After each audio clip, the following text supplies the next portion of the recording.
Nós mostramos no início do Jornal do Dia 2 graves acidentes ocorridos em Marechal Deodoro e União dos Palmares. Eles chamam a atenção para o perigo nas estradas e servem de alerta aos motoristas. Ao vivo, vamos falar mais sobre esse assunto com Ludmila Calheiros. Boa tarde, Ludmila. Qual o principal motivo desses acidentes, dos acidentes nas estradas? Olha, Sabrina, as causas desses 2 acidentes que a gente acompanhou ainda estão sendo investigadas, mas infelizmente a gente ainda acompanha o registro de muitos acidentes causados pela imprudência. Para falar um pouco sobre esses acidentes, a gente conversa agora com a Cíntia Fernandes, que é assessora aqui da PRF. Boa tarde, Cíntia. Primeiro, o que a gente pode avaliar aí desse acidente que foi registrado ontem, que terminou com 7 pessoas mortas? Existia alguma suspeita de alta velocidade, de pista molhada? Como é que a PRF está avaliando? Boa tarde. Chegando lá, os policiais verificaram que pelo menos houve um erro, né? O condutor da caçamba, ele invadiu a contramão.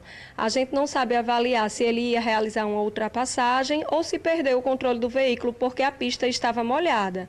Então, assim, pelo impacto da colisão, a gente verifica que a van ficou totalmente destruída, né? E houve um excesso de velocidade. A pista estava molhada, então seria mais prudente os condutores estarem numa velocidade reduzida. Então, erro não dá para apontar ainda. O fato é que o condutor da caçamba invadiu a contramão. Agora, aquela região ali, você tinha falado que União dos Palmares acaba estando no topo do ranking, né, desses registros, e a imprudência acaba se multiplicando. Isso. A região de União dos Palmares, a BR-104, ela lidera o ranking de acidentes graves aqui em Alagoas.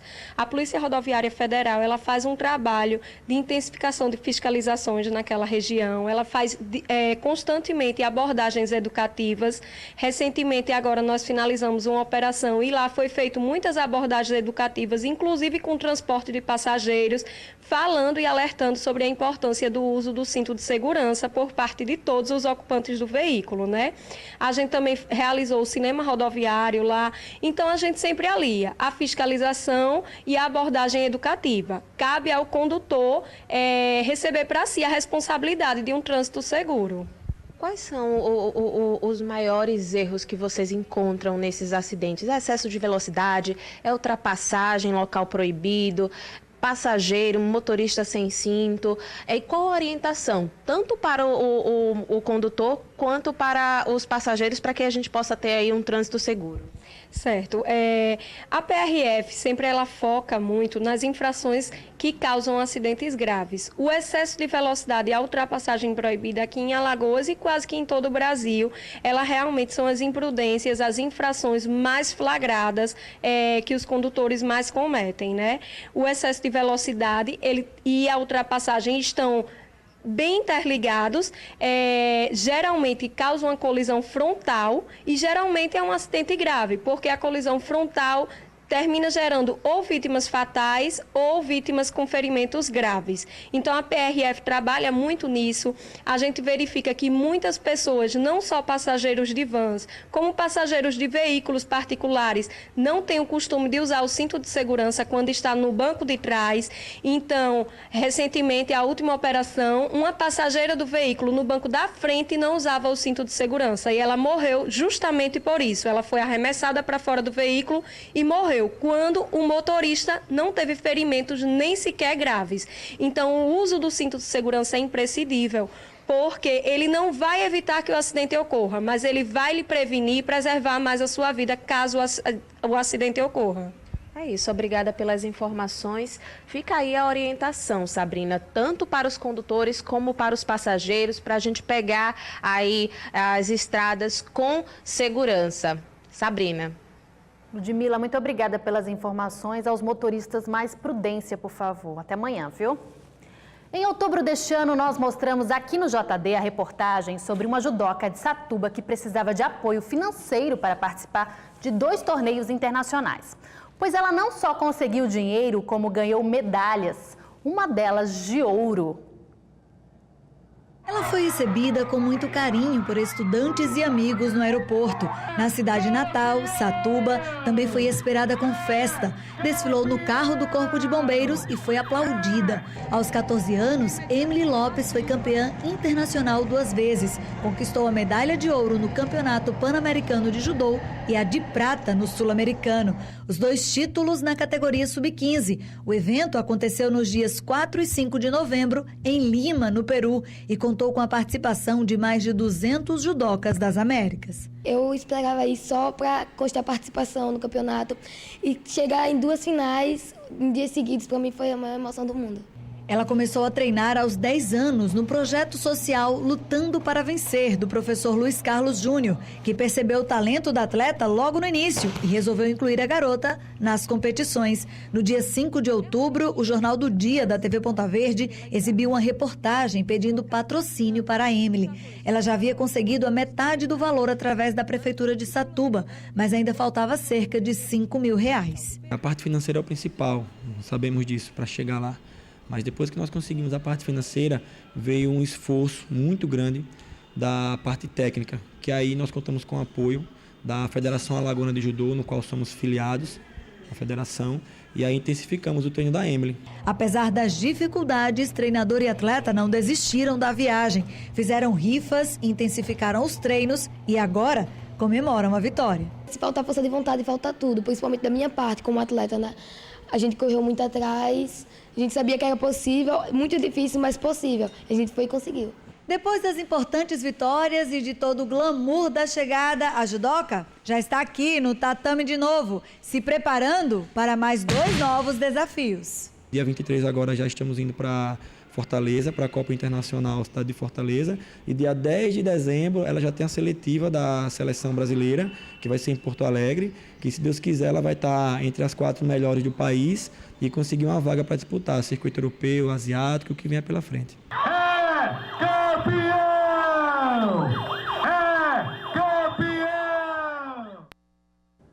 Festa bonita, parabéns, Emily.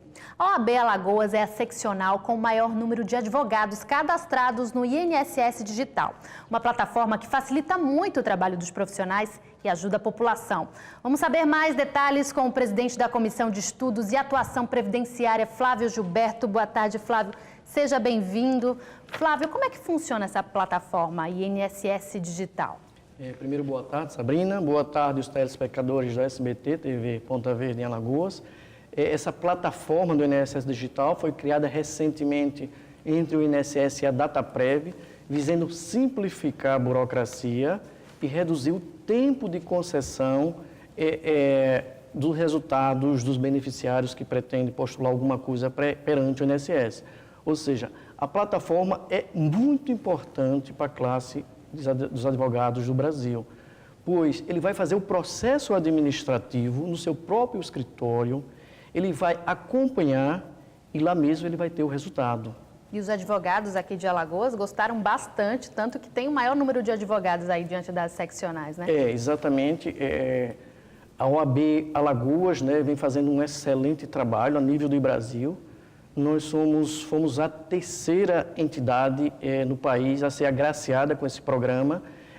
Na atualidade, só tem no Rio Grande do Norte, no Distrito Federal, em Alagoas, pois é um projeto piloto. Esse projeto deve ser implementado na sua plenitude, a previsão em 2019, ou seja, vai ser nacionalizado em 2019. Alagoas hoje tem o maior número de advogados e advogadas cadastradas no Brasil nesse sistema. Tamanho a importância e a propaganda que a gente faz perante a nossa classe de advogados e advogadas, Sabrina. Isso é muito bom para facilitar o trabalho dos profissionais, fica muito mais ágil, mas também muito bom para a população, para os contribuintes, né? Que aí eles terão os processos sendo resolvidos de uma forma mais rápida. Excelente, porque aí não precisa exatamente os beneficiários se destinar ao INSS. Ele vai ao escritório do advogado ou da advogada e lá mesmo ele vai saber como é que anda o seu processo. Lá ele vai saber qual o resultado daquele seu processo. Vai ter um resultado mais rápido e menos burocrático. Comparando como era o antes e o depois, antes demorava bastante. Demorava e ainda demora, né? Até porque é um projeto de governo, de Estado, né? ou seja, reduzir o tamanho do Estado, não contratando servidores. O INSS a nível de Brasil, leia-se a nível do Brasil, o INSS tem 34 mil servidores em todo o Brasil e tem 23 mil servidores que até 2019 já têm o direito adquirido para pedir as suas aposentadorias. Então, e leia-se, hoje o INSS necessita de 14 mil servidores no país. Esse déficit enorme, É né? muito preocupante. Agora, se com essa plataforma, né, há uma agilidade no processo individual, isso faz com que também se agilize, dê uma celeridade para a quantidade de processos analisados, né? Isso Sim, vai correr também. Excelente, porque aí vai minimizar também a questão do beneficiário não ir às agências do INSS, porque ele procura o advogado vai fazer o seu próprio escritório. Né? O advogado tem interesse que o processo ande, porque ele sobrevive exatamente daqueles honorários. Verdade. Né? Então, quanto mais celeridade o advogado, como mais competente ele for, mais apto vai ter êxito naquela causa, entendeu, Sabrina? Vamos falar agora de reforma previdenciária. Em que pé está no Congresso Nacional? E a reforma previdenciária, na realidade, não vai à frente. Né? A reforma previdenciária, isso não prospera, não vai haver reforma. Mas nem a reforma mínima, como eles querem aprovar? Não, porque isso necessita de quórum, né? E o quórum é um quórum muito alto. Está no Senado ou na Câmara agora? Na Câmara. Ou seja, o quórum hoje é de 2/3 dos componentes da Câmara ou do Senado. Leia-se que a última denúncia contra o governo Temer foi muito dificultoso para suspender o processo dele perante o Supremo. Ou seja, e para aprovar uma reforma desse nível, o Temer não tem o capital político para para colocar em pauta para a aprovação dessa reforma. Mas aí, a qualquer custo, o Temer quer a aprovação, nem que seja a reforma mais enxuta, mínima. O ministro da Fazenda, o Henrique Meirelles, já disse que se não aprovar esse ano, vão ter mais cortes, né? Vai prejudicar as contas. Mesmo assim, o senhor acha que, de repente, não vai ser aprovada nem a mínima mais enxuta? Ou seja, é bom que a população brasileira entenda que não é necessário reforma da Previdência. Isso já foi provado com dados, né, que a Previdência do Brasil ela é superavitária, ela não é deficitária.